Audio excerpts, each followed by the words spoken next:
यार तू सरकारी नौकरी क्यों नहीं गुले ना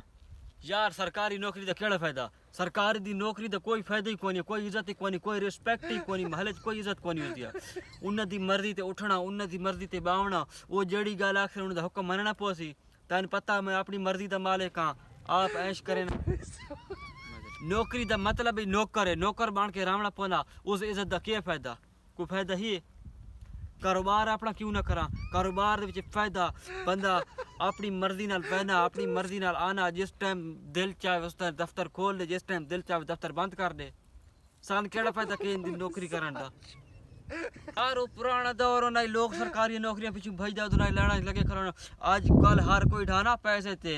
जिथे पैसा उठाई इज्जत उठाई रिश्ते न सारा कुछ उठाई बनदा पिया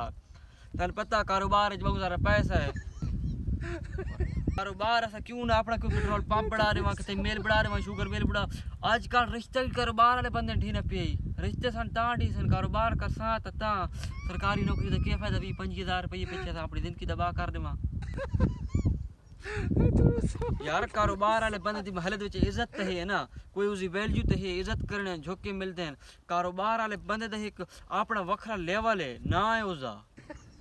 ताजी उन्हें तेरिया सारी गल्लां ठीक हैं तेरी ते मेरी शिनाई निके आने दी कोई विच वाली गल ही मैं दसे आना कोई विच वाली गल तन दस हां सीधी गल दस हां दस कहना